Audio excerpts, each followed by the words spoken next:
তারপর নরেন্দ্রনাথ স্যারকে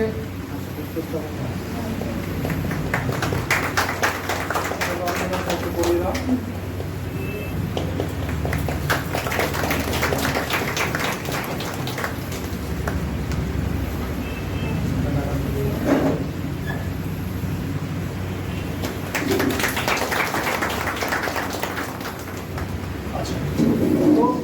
বিষয় যেটা আমি আবার বলছি, আজকের আমাদের মূল যে আলোচনার বিষয় সেটা হচ্ছে অ্যাবাকাস। অর্থাৎ অ্যাবাকাস এটা কি, এই বিষয় নিয়েই স্যার ম্যাডাম যারা আছেন এখানে সবাই আলোচনা করবে। আমি প্রথমে আমাদের director sir doctor Nazmul Hasan মহাশয়কে তার মূল্যবান বক্তব্য দেওয়ার জন্য আমি অনুরোধ করব। সকলকে শুভ সন্ধ্যা। আমি অ্যাবাকাস নিয়ে কিছু বলবো না। মূলত অ্যাবাকাস নিয়ে যারা বলবেন তারা এক্সপার্ট আছেন বসে, একজন অ্যাবাকাসের ম্যানেজার আর একজন অ্যাবাকাসের টিচার। আমি কয়েকটা জিনিস বলবো যে অ্যাবাকাস, আমি যখন ছোট ছিলাম তখন আমি অ্যাবাকাস নামটাও শুনিনি। যখন আমি স্কুলে পড়তাম, আমি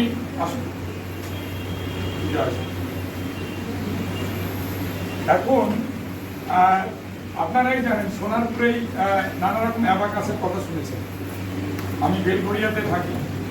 বেলঘরিয়াতে প্রায় 25টার উপর ইনস্টিটিউট আছে যেখানে অ্যাবাকাস করানো হয়। বিষয় হচ্ছে যে অ্যাবাকাস কেন করি, অ্যাবাকাসের প্রয়োজনীয়তা কোথায়। আমরা শুধুমাত্র যে একটা ইনস্টিটিউট কোচিং ক্লাস করানোর জন্য, উপার্জনের জন্য এই অ্যাবাকাস এই রকমের একটা প্রকল্পকে আমরা হাতে নিয়েছি তা নয়। কিছু কিছু জিনিস থাকে আমাদের সমাজ ব্যবস্থায়, আমাদের আর্থসামাজিক পরিকাঠামোতে, যে বিষয়গুলো যেমন একদিকে যেমন উপার্জনের জায়গা, অন্যদিকে কি আমাদের আর্থিক, আমাদের বৌদ্ধিক বিকাশেরও জায়গা। তো আমরা এই অ্যাবাকাসকে বেছে নেওয়ার কারণ হচ্ছে, আমি ব্যক্তিগতভাবে, আমি আমার ছাত্র, এখানে ছাত্রী দুজন উপস্থিত আছে, তাদের মেয়েও আছে। আমি খুব খুশি হয়েছি যে ওরা এসেছে, সৌভিকর্তিতা। তা আমি ব্যক্তিগতভাবে আমার দুই মেয়ে প্রকৃতি পৃথিবী, তাদেরকে প্রথম অ্যাবাকাসে ভর্তি করা হয়। ওরা ছোটবেলায় ভর্তি হবে, ক্লাস 5-এ পড়ে। আমি একটা জিনিস বুঝতে পারি যে ওরা অ্যাবাকাস একটা বছর করার পরে ওদের মধ্যে একটা দারুণ পরিবর্তন। শুধুমাত্র যে তারা অঙ্ক ভালো করবে এইরকম না, সুপার হয়ে গেল তা না, তাদের একটা চেতনার পরিবর্তন হচ্ছে। ছটপটে ভাব এখন বাচ্চাদের মধ্যে জানেন, মোবাইল অ্যাডিকশন, এই প্রবলেমগুলো আছে। তারপরে জেদি, না খাওয়া, তারপরে একগুঁয়ে ভাব, এই যে বিষয়গুলো, এই বিষয়গুলো থেকে অনেকটাই তারা নিজেরাই বুঝতে শিখলো যে কিভাবে নিজের মস্তিষ্ককে নিয়ন্ত্রণ করতে হবে। এটা শুধুমাত্র ম্যাথামেটিক্যাল প্রোগ্রেস তা নয়, একটা সামগ্রিকভাবে আমাদের বৌদ্ধিক বিকাশ। আপনারা হয়তো সবাই জানেন যে আমাদের বাচ্চাদের ব্রেন ডেভেলপের সময় হচ্ছে মোটামুটিভাবে 6, 7, 8 বছর, ম্যাক্সিমাম 10-12 বছর। এরপরে আমরা হয়তো বড় হব মাথায়, কিন্তু মাথার ভেতরের কার্যপ্রণালীগুলো আর বড় হতে চাইবে না। কিন্তু এই সময়টাই যদি আমরা আমাদের বাচ্চাকে উন্নত মানুষ না তৈরি করি, তাহলে আমরা কিন্তু পিছিয়ে পড়ি। আমি এই কথাটা এই কারণেই বলছি, একটা জিনিস দেখবেন, কিছুকাল আগে যারা এখানে অভিভাবক আছেন তারাই জানেন যে কিছুকাল আগে আমরা নোকিয়া ফোন ব্যবহার করতাম। আপনাদের মনে আছে? এরকম কোনো ব্যাপার না যে আমি খুব সিরিয়াস বক্তব্য রাখছি, আমি জাস্ট আপনার মতোই, আমিও একজন অভিভাবক, ঠিক আছে? একসঙ্গে আমরা আলোচনা করছি। তো দেখবেন যে নোকিয়া ফোন ছিল না, আমাদের হাতে ছিল। নোকিয়া 3310, 3315 এইসব নম্বর কত ব্যবহার করেছে। এখন নোকিয়া দেখা যায়। কেন জানেন কি? কারণ সময়ের সঙ্গে সঙ্গে নোকিয়া পরিবর্তিত হতে পারে। নোকিয়া অ্যান্ড্রয়েড ভার্সনকে গ্রহণ করতে পারে। তারা ওই কিপ্যাড মোবাইলই থেকে গেল, আর তখন বাজারে কি হলো, নতুন করে অ্যান্ড্রয়েড এলো, আপগ্রেড ভার্সন এলো, সেটাকে কি নোকিয়া নিল না। তার পরিণতি কি হলো, নোকিয়া আউট হয়ে গেল। তারপরে সবাই যখন আবার অ্যান্ড্রয়েড মার্কেট করে নিল, তখন নোকিয়া আবার ভাবলো যে আমি কি ভুল করেছি, আবার ফিরে আসছি। তখন আর নোকিয়া কভার করতে পারবে না। তো আমাদের এই ভারতবর্ষের মতো দেশে এটা বুঝতে হবে যে আমরা কোন দেশে বাস করি। যে দেশটা ভারতীয় উপমহাদেশই ভাবি, যদি ভারতবর্ষ শুধু না, ভারতীয় উপমহাদেশই যদি বলি, দেখবেন যে আমরা নানা দিক থেকে কিন্তু পিছিয়ে আছি। এটা মানতেই হবে। আমরা বলতে ভালো লাগে জগৎ সবাই ভারত আবার শ্রেষ্ঠ আসন লবে, এসব খাতায় কলমে ভালো লাগে, কিন্তু যখন আমরা দেখি সারা প্রথম বিশ্বের দেশগুলো, তাদের লাইফস্টাইল, তাদের বাচ্চারা, তাদের বাচ্চাদের ভবিষ্যৎ, আর আমাদের বাচ্চারা, আমাদের বাচ্চাদের ভবিষ্যৎ, তখন দেখা যায় যে আকাশ জমিন পার্থক্য। এখন কেউ একটা আমাদের অভিভাবকের মধ্যে ধরুন আমার ছাত্রী বললো যে আমার বাচ্চা, আমি সেই মান্দাত্তার আমলের সংস্কার, বিশ্বাস, আচার যেই বড় করবো, আমি একে মডার্ন করবো না, তাতে যা হয় হবে, তাতে কিছু হবে না। কি হবে বলুন তো? নোকিয়ার মতো বাঁধবে। একটা জিনিস দেখবেন, আপনারা তো সবাই আবার রিসেন্টলি একটা টিচার, সেও এআই মানে আর্টিফিশিয়াল ইন্টেলিজেন্স, মানে এআই টিচার তৈরি হয়ে গেছে। ক্লাসে পড়াতে পড়াতে এই রুমেই হয়েছে, আমি পড়াচ্ছি একটা জিনিস, একটা ছাত্র সঙ্গে সঙ্গে গুগল করে বলেছে স্যার এটা তো এটা। আপনি একটা জিনিস ভাবুন তো, যে আগামী দিনে আমাদের বাচ্চারা যা যা করছে, যেভাবে পড়ে উঠছে, সত্যি কি তাদের জন্য কোনো কিছু অপেক্ষা করবে? আজকে দেখবেন মোবাইলে টিকিট কাটছি আমরা, টিকিট কাটতে আগে লাইন দিতে হতো, এখন যারা অ্যান্ড্রয়েড আছে তারা জানেন 2 মিনিটে টিকিট কেটে দিচ্ছে। এভরিথিং। কিছুদিন বাদ দিয়ে দেখবেন যে আর উকিলের প্রয়োজন হচ্ছে না, একটা অ্যাপস ডাউনলোড করে দেবেন, অলরেডি ইংল্যান্ডে এটা লঞ্চ করে গেছে, যে কোন ধারায় কি আছে, আর উকিলকে মোটা মোটা বই পড়তে মানে অ্যাপস বলে দেবে, কি অপরাধ, শুধু অপরাধ ক্লিক করলেও বলে দেবে ক বছর শাস্তি হবে। এখনই জানেন যে ডাক্তারের কাছে গেলে কি হয়, ম্যাক্সিমাম সময় ডাক্তারের কাছে গেলে 1000টা টেস্ট দেয় না, যন্ত্রই তো 50% করছে, তারপরে যা ধরা পড়ছে তার উপর প্রেসক্রিপশন।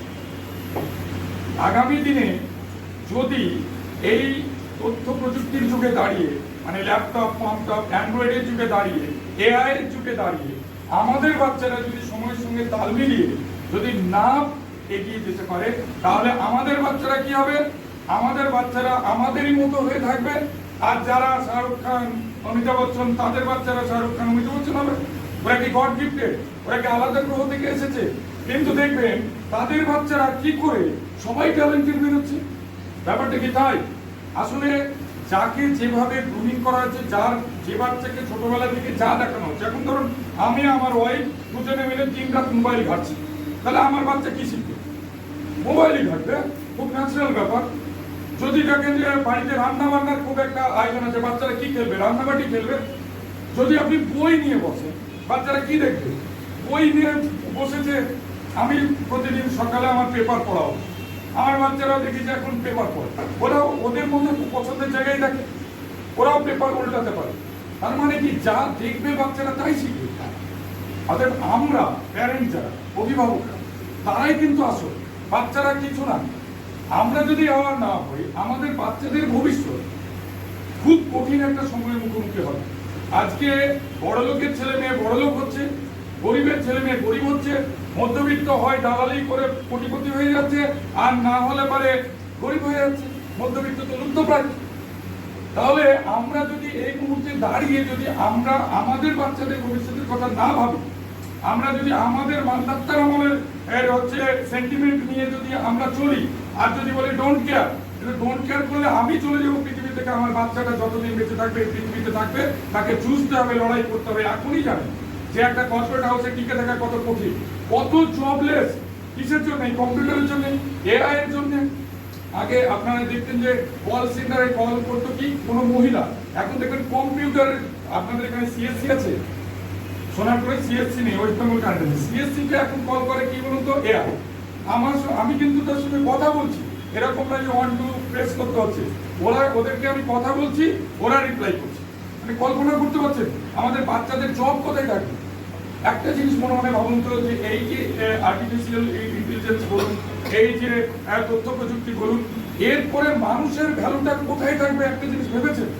তারপরেও মানুষকে যদি রাজ করতে হয় এই পৃথিবীতে, আমাদের বাচ্চাদেরকে যদি আগামী পৃথিবীতে টিকে থাকতে হয়, কিসের জোরে থাকবে বলুন তো? মস্তিষ্কে, ব্রেনের জোরে। একমাত্র মানুষেরই ব্রেন, যে ব্রেন ক্রিয়েট করতে পারে, যে ব্রেন ভাবতে পারে, যে ব্রেন ডেভেলপ করতে পারে।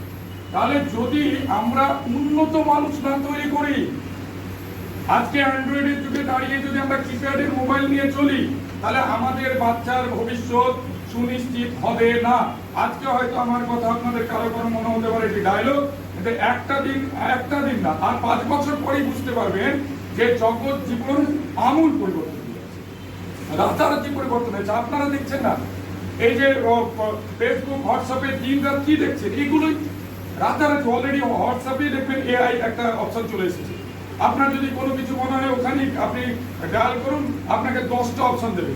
আপনি কি চুজ করতে, আমি চাই একটা জন্মদিনের পার্টির জন্য গিফট কিনবো, শুধু আপনাকে কি কি গিফট কিনবেন তা না, ও বলে দেবে বাজেট কত। আপনি বাজেট করলেন, 10খানা গিফটের কথা বলবে।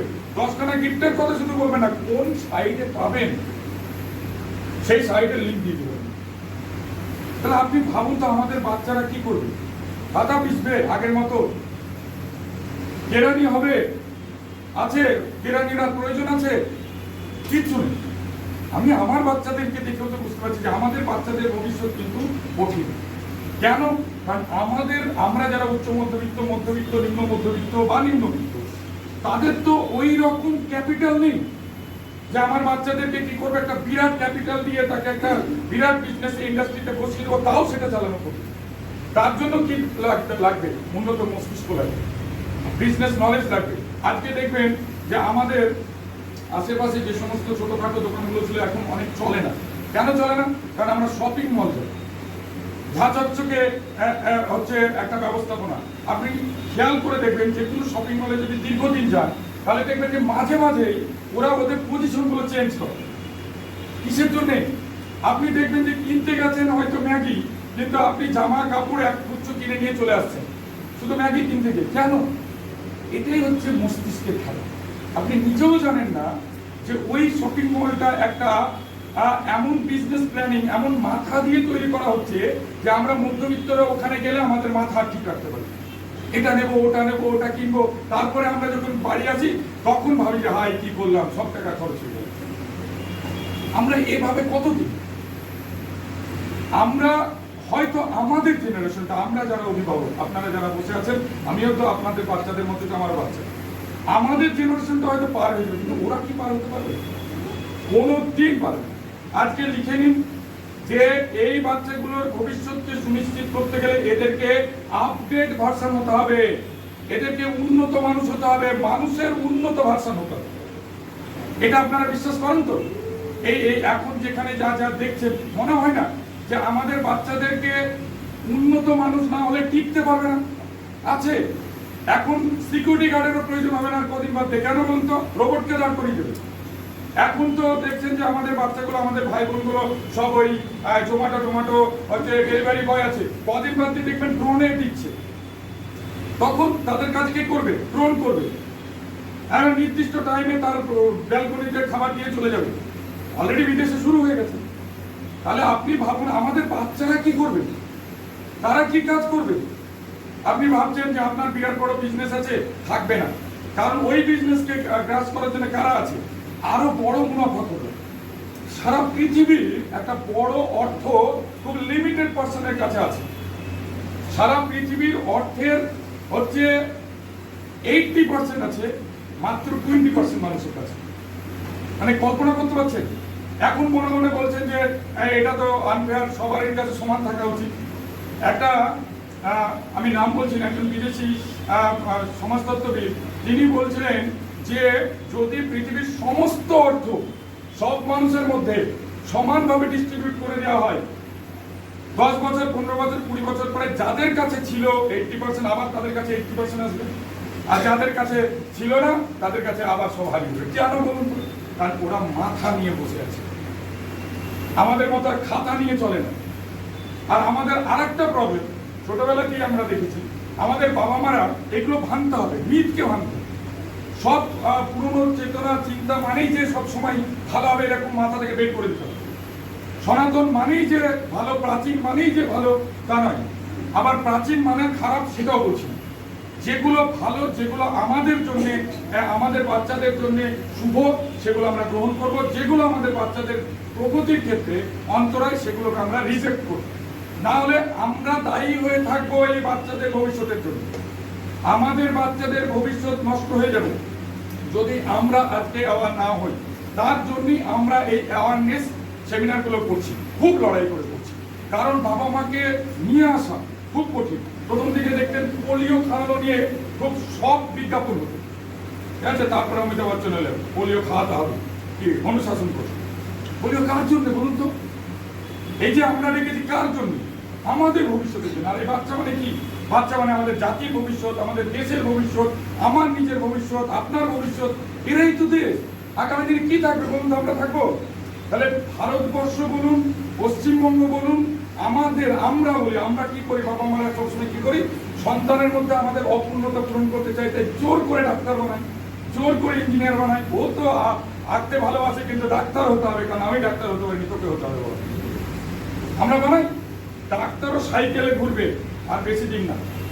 ডাক্তারও যে পরিমাণ ডাক্তার হচ্ছে আর যেভাবে ডাক্তার হচ্ছে, ডাক্তার চাই বলে ফেরিওয়ালার মতো আসলো, সেদিন আর বেশি দিন না। অলরেডি বিদেশি থেকে যে পরিমাণ ডাক্তারি পাস করে আসছে তার শেষ নেই। তাই এই ধ্যান ধারণা থেকে আমাকে বেরোতে হবে। আগামী দিনে ডাক্তারি আর হচ্ছে সমাজ সেবা নয়, ডাক্তারি অলরেডি জানে, ডাক্তারি এখন পেশা। আমি খাটক করছি না, ঠিক আছে। অবশ্যই ভালো ডাক্তার আছে সমাজে, কিন্তু মাথায় রাখতে হবে যে এখন যেভাবে তৈরি হচ্ছে ওই মোহে যদি পড়ে যায়, আমার বাচ্চাকে ডাক্তার তৈরি করতে হবে, আমার বাচ্চাকে অমুক তৈরি করতে হবে, আমার বাচ্চাকে কাউন্সিলিং করতে হবে। কাউন্সিলিং করে তার মেধা, সে যা চায়। আজকে ভারতবর্ষে আপনি অবাক হয়ে যাবেন যে আমাদের বড় বড় প্রতিষ্ঠান আছে, যে প্রতিষ্ঠানগুলোতে আমরা হাজার হাজার লাখ লাখ টাকা দিয়ে আমাদের বাচ্চাদের পড়াই, কিন্তু ভারতবর্ষের টপ মোস্ট যে সমস্ত পেশাগুলো আছে, ধরুন ইউপিএসসি পরীক্ষা হোক, নিট হোক, জি হোক, বা ধরুন অন্যান্য আরো যে সমস্ত পরীক্ষাগুলো হয়, প্রথম সারির পরীক্ষা, মাত্র 1% ছেলে মেয়ে পাস করে। মানে যারা পড়াশোনা করছে, কোচিং এ করছে, যেখানে বাবা মারা লাখ লাখ টাকা দিয়েও বাচ্চাকে সাকসেস করাতে পারছে না, তার জন্য ঘুষ দিতে হলো, তার জন্য নিট কেলেঙ্কারি হলো। কেন? কারণ যাদের টাকা আছে, মুনাফা আছে, তারা চায় যে শেষমেশ মেধাই হচ্ছে না, তাহলে কি করবো? টাকা দিয়ে কিনবো। আর তার পরিণতি কি হবে? দেশ উন্নত হবে, চিকিৎসা ব্যবস্থা উন্নত হবে, কিচ্ছু হবে না। আমাদের বাচ্চাদের যে মেধাগুলো আছে সেগুলোও বিপদে পড়বে।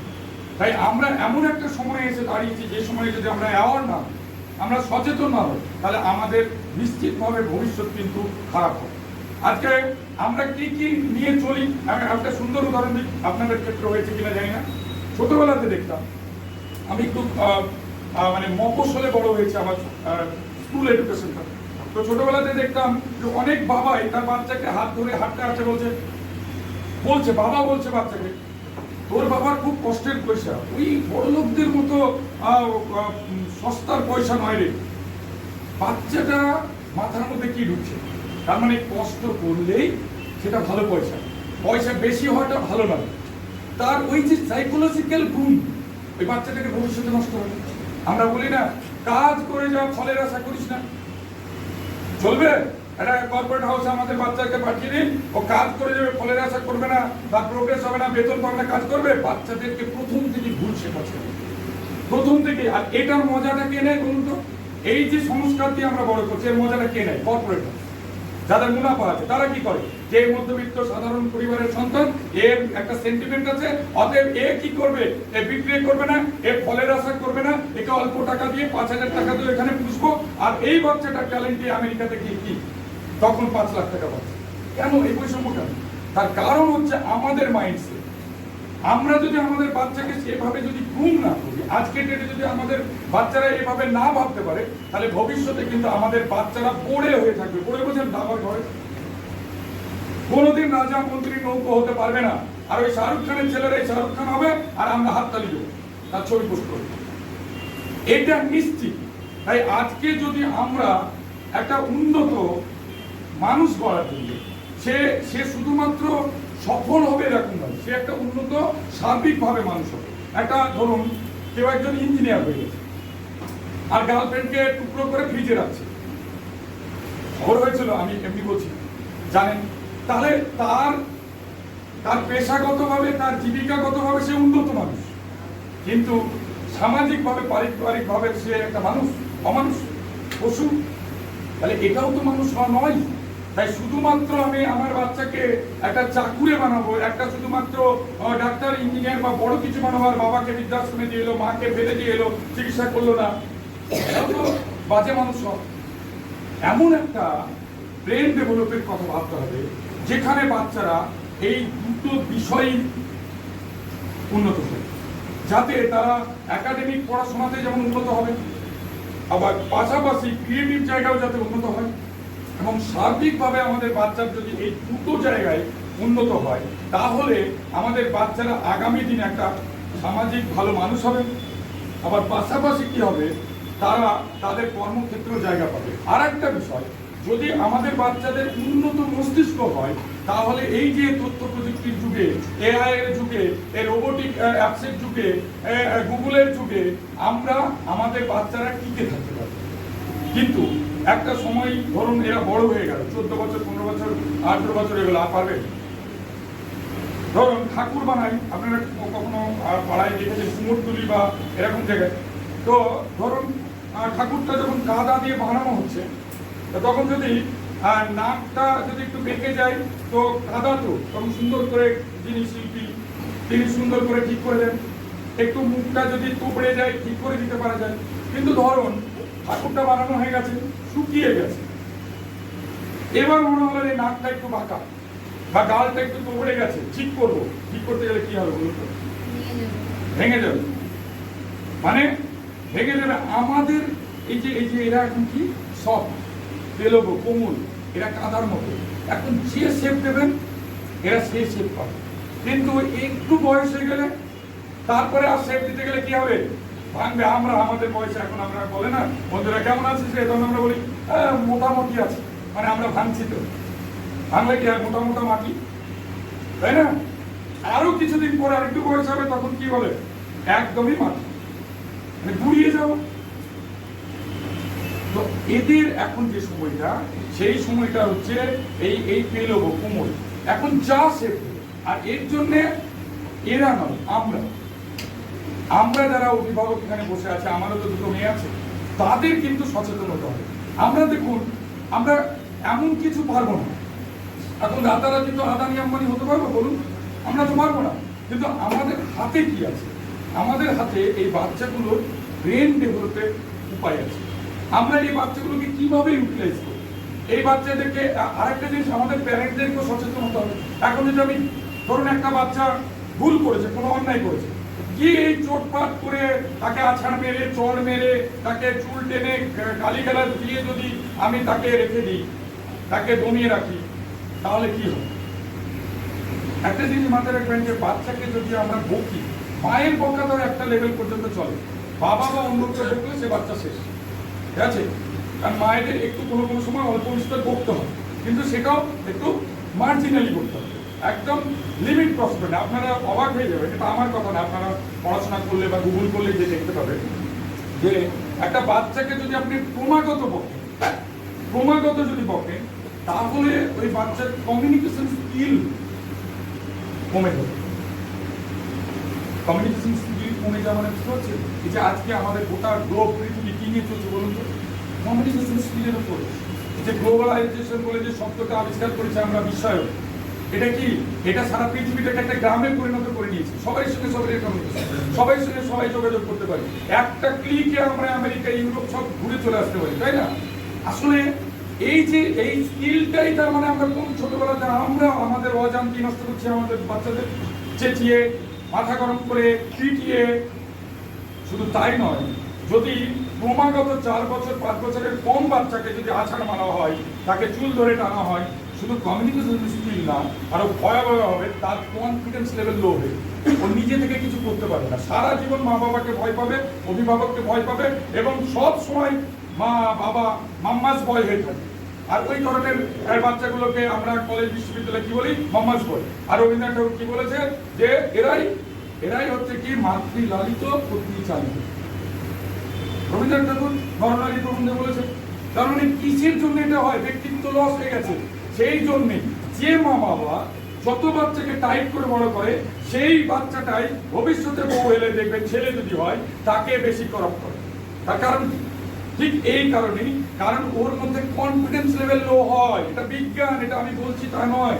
আপনি আপনার আশেপাশে খোঁজ নিন, দেখবেন প্রত্যেকটা সত্য কথা। তার মানে আমি যদি বাচ্চাকে যাতা ভাবে বকি, তাহলে কনফিডেন্স লেভেল লো হতে পারে, বাচ্চার কমিউনিকেশন স্কিল কমে যেতে পারে। আর একটা ভয়ঙ্কর জিনিস, ওগুলো বলবে স্যারেরা ম্যামরা আছেন, এগুলো ওনাদের কাজ, ঠিক আছে? আমি অভিভাবক হিসেবে জাস্ট একটু আলোচনা করছি, একসঙ্গে আলোচনা করছি। আর একটা হচ্ছে আপনি কনসেন্ট্রেশন পাওয়ার করবেন। একটা বাচ্চাকে যদি বারবার আপনি বকেন, তাহলে পরে কি হবে, রকচটা ছেলে মেয়ে হবে। আর রকচটা বোঝেন তো, মানে একটুতেই রেখেছে, তার মানে সেই কোনো কিছুতেই কনসেন্ট্রেট করতে পারবে না। আর আমরা তখন কি বলি, বাচ্চাটা মানুষ হলো না, ওর বাচ্চাটা খারাপ হয়ে গেল।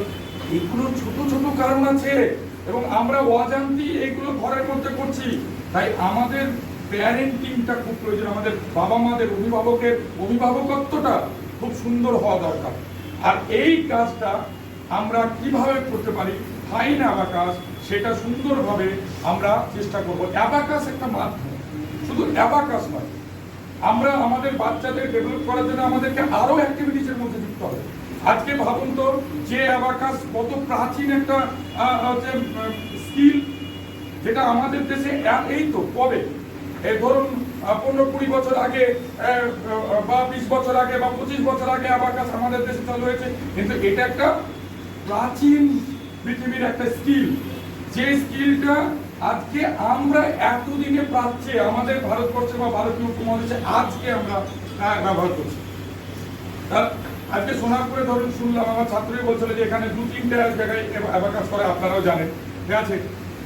বেলঘড়িয়াতে 25খানা অ্যাবাকাস করা হয়, এইটুকু ডিফারেন্স। তার মানে বাবা মারা কিন্তু অ্যাওয়ার হচ্ছে, এবং বাবা মারা কিন্তু এবার বুঝতে শিখছে। আমার বাচ্চারাও কিন্তু অ্যাবাকাসে গেছে, কিসের জন্য? 5টা ধরুন হয়, আপনারা যখন স্কুলে যান তখন আর 5টা বাচ্চার মা এর সঙ্গে যোগাযোগ হয়, একসঙ্গে বসে কথা বলতে বলতে, তোর বাচ্চা কি করছে, তোর বাচ্চা কি করছে, বা আপনার বাচ্চা কি করছে, কে বলে নাচ শিখছে, কে বলছে গান শিখছে, কে বলছে অমুক শিখছে, ঠিক আছে? এগুলো একটা অ্যাক্টিভিটিস। কিন্তু ওই সময় কোনো বাবা মা বলেছে যে অ্যাবাকাস শিখছে। অ্যাবাকাসটা কি? তারপরে তার সে জানছে, নিজের ইচ্ছে থাকলে জানছে, কিন্তু কেউ জানাচ্ছে না।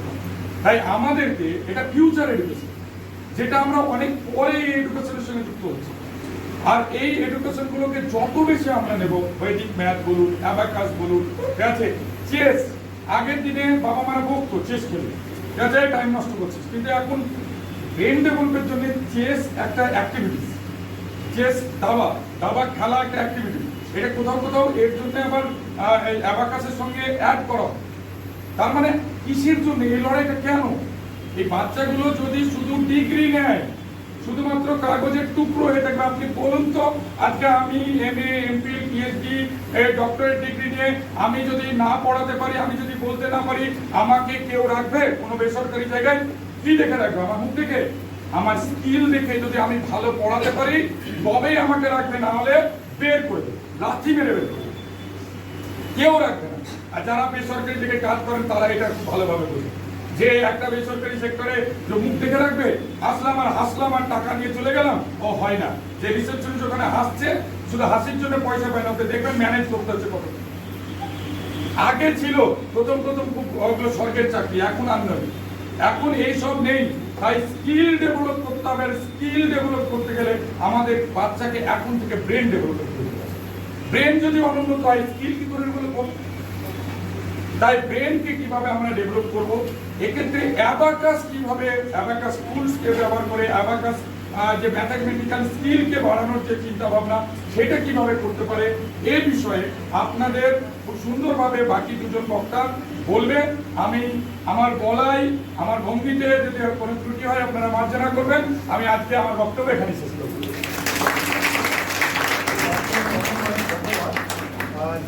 স্যারটা মূল্যবান কথা একদম আমাদের মতো হয়ে তিনি বললেন যে তিনি এত বড়, কিন্তু সেটা বোঝাতে দিলেন না, একদম সাধারণের মতো হয়ে সাধারণের সঙ্গে মিশে গিয়ে খুব সুন্দরভাবে বা সাবলীলভাবে তার বক্তব্য রাখলেন। এবার বিষয়টা হচ্ছে, আমি একটু অন্য প্রসঙ্গে যাই।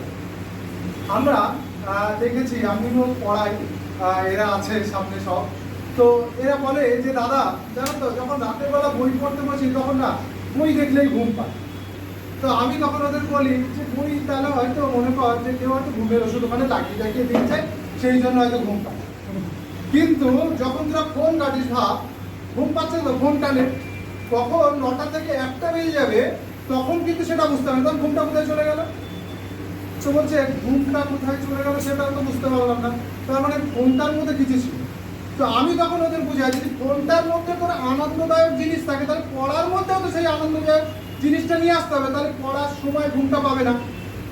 তাই আমার বলার উদ্দেশ্য হচ্ছে এটা, বাচ্চারা তো ফোনের প্রতি আসক্ত, তো বাচ্চারা যখন পড়তে বসবে তাদের পড়ার যে রীতিটা সেটা যেন আনন্দদায়ক হয়, তাদেরকে যেন পীড়াদায়ক না হয়। অর্থাৎ যখন তারা পড়ছে তাদেরকে একদম সুন্দরভাবে বাবা পড়তে বসো, একদম সাবলীলভাবে বাবা তুমি এটা পড়ো, কোনো ভয় নেই চিন্তা নেই। আমরা কি বলি, এই তুই যদি না পড়ে দেখে নেবো তোকে, কেন পড়ছিস না, এরকম বলি তো। এর ফলে কি হচ্ছে, বাচ্চা ভয় পেয়ে যাচ্ছে। আবার কি হয়, তোর দ্বারা কিছু হবে না, দেখ পাশের ছেলেটা দেখ কত নাম্বার পেয়েছে, তুই কি পেয়েছিস, তোকে শুধু কারি কারি টাকা দিচ্ছি, বই কিনে দিচ্ছি, বলি কিনা। কিন্তু এগুলো বললে যখনই বলছি তখনই কি হচ্ছে, বাচ্চার উপর কিন্তু একটা খারাপ বার্তা যাচ্ছে। তাই প্রত্যেক বাবা মাকে বলবো বাচ্চার প্রতি সহনশীল হবে এবং বাচ্চার যেটা ভালো লাগে সেটার উপর জোর দেবেন। আর কি করবে, বাচ্চা যেন নিজের মতো করে পড়তে পারে এবং পড়ার মধ্যে যেন একটা আনন্দ থাকে, যাতে সে সাবলীলভাবে নিজেকে এগিয়ে নিয়ে যেতে পারে। আমার পরবর্তী বক্তা থাকবেন স্যার নরেন্দ্রনাথ নাইক স্যার।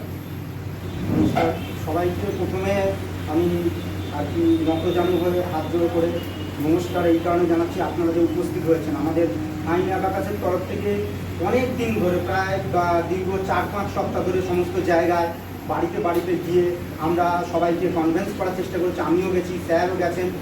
আমাদের এইটাই উদ্দেশ্য, অনেকে বুঝতে পারছে না যে কী এসছে। অনেকে এরকম বলেছেন যে আপনারা এসছে আমরা কিছু কিনবো না, তা আমরা বলছি যে আমরা কিছু বিক্রি করতে বা ইত্যাদি আসেনি। এই পত্র এলাকায় যারা অভিভাবক আছেন তাদের কাছে এসেছি এই একটা আবেদন নিয়ে, তারা যেন চাইল্ড ডেভেলপমেন্ট যে প্রোগ্রাম সেটার সঙ্গে সবাই যুক্ত হয়। তো আমাদের ডিরেক্টর স্যারের মূল্যবান বক্তব্য আমরা শুনলাম। তো স্যারও যেটা বললেন সেইখান থেকে আমি কানেক্ট করা শুরু করব। আমার বক্তব্যে কিছু আপনাদের হয়তো খারাপও লাগতে পারে, কারণ আমি যে বিষয়গুলো নিয়ে আলোচনা করবো আজকে সেগুলো কিন্তু আপনারা করে থাকেন, সেই জন্য একটু আপনারা খারাপ লাগতে পারে, কিন্তু কিছু মনে করবেন না। আপনারা শুনুন, শুনলে আমার বক্তব্য কানেক্ট করতে পারবেন। আর আমি যে কথাগুলো বলবো আজকে সেগুলো এখান থেকে বেরোনোর পরে অন্তত 50% হলে আপনারা নিজেকে রেকটিফাই করার চেষ্টা করুন, সেটা আমি অ্যাসিওর করতে পারি। যাই হোক, আমার বক্তব্য শুরু করছি এই বলে যে গুড প্যারেন্টিং, অভিভাবকত্ব কি। আমাদের সমাজে দুটো জিনিসের কোনো রকম ডিগ্রি লাগে না। এক হচ্ছে নেতা হতে গেলে, এক হচ্ছে বাবা মা হতে গেলে। আপনি কি সঠিক বাবা মা? আপনি কি আপনার সন্তানকে সঠিকভাবে পরিচর্যা দিয়ে সমস্ত কিছু উপকরণ দিয়ে শুধুমাত্র ছেড়ে দিচ্ছেন, সেটাই কি শেষ? আপনি কি করছেন? আপনি স্কুল কলেজে ভর্তি করেছেন, স্কুলে ভর্তি করেছেন, আকারে ভর্তি করেছেন, আপনি খবর নিচ্ছেন যে ছেলে ভালো করছে কিনা, মেয়ে ভালো করছে কিনা, স্যার ভালো শেখাচ্ছেন কিনা। কিন্তু এটা কি আপনি ভেবেছেন যে আপনার করণীয় কর্তব্যটা কি? আপনি কি করছেন? আপনি বাবা মা হিসাবে কি দায়িত্ব পালন করছেন যে শুধু টাকা পয়সা দিয়ে বড় বড় জায়গায় প্রতিষ্ঠানে ভর্তি করালে এটাই কাজ হবে? আসলে এডুকেশন আমাদের দু রকম লার্নিং সিস্টেম হয়। এক হচ্ছে ইনফরমেটিভ এডুকেশন, সেটা কি আপনি তার জন্য বই খাতা কিনেছেন, ভালো স্কুল চয়েস করেছেন, টিউটার এগুলো সব অ্যারেঞ্জ করেছেন। কিন্তু আরেকটা যে প্রসেস সেটা হচ্ছে ক্যারেক্টার বিল্ডিং, যাকে বলা হয় সোশ্যালাইজেশন প্রসেস, যেটা আপনার মানে বাচ্চার ভিতটাকে শক্ত করবে। আপনি যদি ভিত ভালো দেন তাহলে কি হবে, আপনি 4 তলা বাড়ি করলেও ঝড় বৃষ্টি যাই আসুক না কেন সেটাকে সামলে নিতে পারবেন। তো আপনি ভিতটাকে কি শক্ত করছেন? ক্যারেক্টার বিল্ডিং সোশ্যালাইজেশন প্রসেস কি আপনি মেনটেন করছেন? এটার জন্য আমাদের আজকে বক্তব্য সেমিনারে আমি সেই ব্যাপারটা বলবো, এবং সেখানে গুড প্যারেন্টিং এর কি কি বিষয়বস্তু থাকতে পারে, আপনারা কি ভুল করছেন বা আপনারা আপনার সন্তানের কি কি জিনিস বুঝতে পারছেন না এবং যেটা করণীয় নয়, সেই বিষয়গুলো নিয়ে বলবো। তো আমি স্যারের কথা সূত্র ধরে আমি একটা প্রথমেই ইস্যু পেয়ে গেলাম যে অ্যাডিকটেশন, মোবাইল অ্যাডিকটেশন। আপনারা একটু আমাকে হাত তুলে একটু জানাবেন যে কাদের বাচ্চার মোবাইল অ্যাডিকটেশন আছে। আগে হাত তুলেছেন, মোটামুটি আমি আশা করবো যে সবাই হাত তুলবেন, এরকম ব্যাপার। তো একটা জিনিস প্রথমে বলি যে অ্যাডিকটেশনটা কি, প্রথমে এটা জানা দরকার, এটা কেন হয়।